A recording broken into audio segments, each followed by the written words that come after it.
নমস্কার বন্ধুরা, তো আজ আমি নতুন টপিক নিয়ে চলে এসেছি।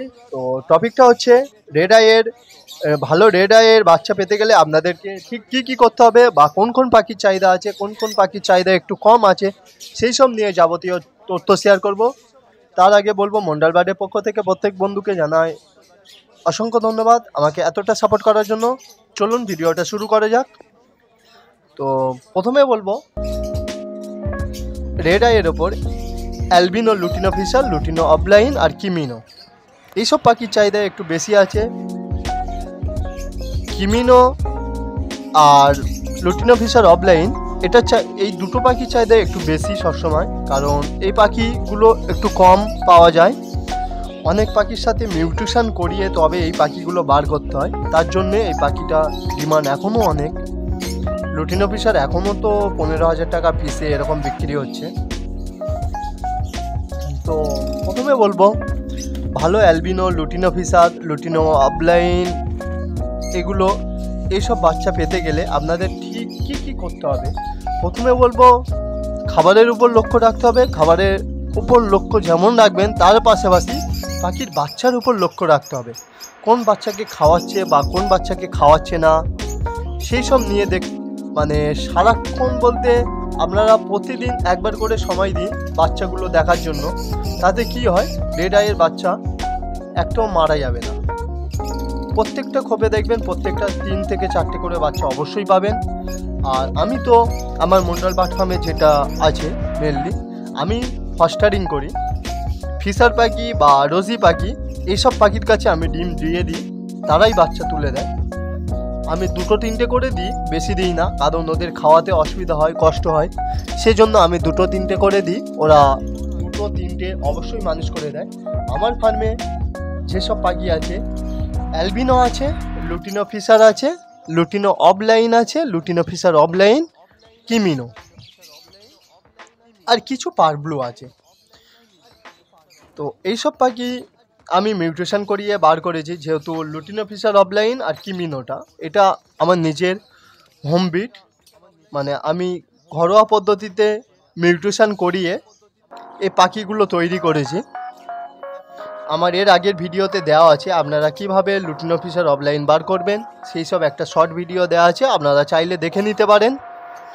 তো প্রথমে বলবো, যখন বাচ্চা থাকছে, রেড আইয়ের বাচ্চা বা কোনো পাখির বাচ্চা থাকছে, অবশ্যই করে খাবারে তাকে সব ফুড দিতে হবে। সব ফুড বলতে আপনারা যেমনভাবে সব ফুড দেন, তার পাশাপাশি একটা ডিম সিদ্ধ মাখিয়ে ওদেরকে দিতে হবে। তাতে কি হয়, হেলথ ভালো হয়, পাখির হেলদি হয় খুব বাচ্চাগুলো।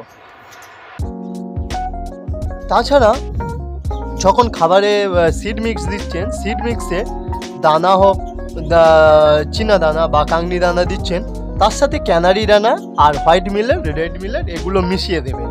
তাতে কি হয়, দানাটা ওরা অনেক পাখি খেতে চায় না, খায়, কম খায়। যখন ক্যানারিটা দিচ্ছেন বা সিড মিক্স যখন করছেন, অবশ্যই ওরা খাওয়ার প্রতি একটা আগ্রহ থাকে, খুব ক্যানারিটা খাবে। ক্যানারি খাওয়ার সাথে সাথে ওদের দানাটাও খেয়ে নেয় অনেকটা। তাতে কি হয়, বাচ্চাগুলো খাওয়াতে সুবিধা হয়। আর সিড মিক্সে থাকছে canary, red millet, white millet, সূর্যমুখী, ধান, বাজরা এগুলো থাকছে অবশ্যই, আর কুসুম। তার সাথে থাকবে কাগনি দানা। আপনারা চাইলে কাগনি দানাটা আলাদাভাবে দিতে পারেন, সিড মিক্স ছাড়াও, আর কাগনি দানার সাথে ক্যানারিটা মিশিয়ে দিতে পারেন। তাতে ওদের খেতে সুবিধা হয়। দানা খুঁটে খুঁটে যেটা সূর্যমুখীর খোসাগুলো ছাড়িয়ে নিলে কি হয়, ওরা খুঁটে খুঁটে বা খেতে খেতে ওদের দেখে দেখে বেছে খেতে হয়, তো তাতে ওদের কষ্ট মতো হয়, একটু দুর্বল হয়ে পড়ে অনেক পাখি, তাতে বাচ্চা খাওয়াতেও দুর্বল হয়। কিন্তু কোনো অসুবিধা হয় না, তাও আপনারা চাইলে দানার বাটিটা আলাদা করে দিতে পারেন, তাতে ওদের খেতে সুবিধা হয়। আর যখন বাচ্চা থাকবে, রেড আইয়ের বাচ্চা অবশ্যই থাকছে তখন যদি পারেন অবশ্যই প্রতিদিন দেখতে পারেন কোন পাখি খাওয়াচ্ছে বা কোন পাখি খাওয়াচ্ছে না। বা আপনারা চাইলে লেভেলিং করে দিতে পারেন। হয়তো একটা খোপে 4টে বাচ্চা আছে, 4টের মধ্যে যে বাচ্চাটা আগে ফুটেছে সেটা বড় হয়ে গেছে, বা সেকেন্ড ফুটেছে সেটা একটু বড় হয়েছে, আর অন্য খোপে সেরকম যদি ওই লেভেলের বাচ্চা থাকে, ওই বড় বাচ্চাগুলো এক জায়গায় দিয়ে ছোট বাচ্চা এক জায়গায় দিলে কি হয়, ওদের বাচ্চাগুলো খাওয়াতে সুবিধা হয়। তো এরকম করতে পারেন, তাতে পাখির বাচ্চাগুলো খুব ভালো হয় বা মারা যায় না, মারা যাওয়ার চান্সটা খুব কম থাকে। তো আমার ঘরে মন্ডল বার্ড ফার্মে যেটা, তো সব রেড আইয়ের পাখি, কারণ ব্ল্যাক আই খুব কমই হয়, রেড আইটা একটু বেশি হয়, কারণ আমি একটু বেশি রেড আইয়ের ওপর চিন্তা ভাবনা, কারণ রেড আইটা দাম পাওয়া যায়। আর ব্ল্যাক আই হলে কি হয়, ফিশার টিশার যেমন এখন, আগে অনেক কম দাম ছিল, এখন 500-600 করে যাচ্ছে, 700 টাকা, আরও দাম উঠবে, 1000-1200 টাকা হয়ে যাবে। কিন্তু তাও রেড আই পাখি দাম সবসময় থাকে, কিছু না হোক 6-7 হাজার টাকা থাকলেও, দাম উঠে থাকলেও তাতেই লাভ। তাই আমি নিজে ফস্টারিং করি পাখিগুলো।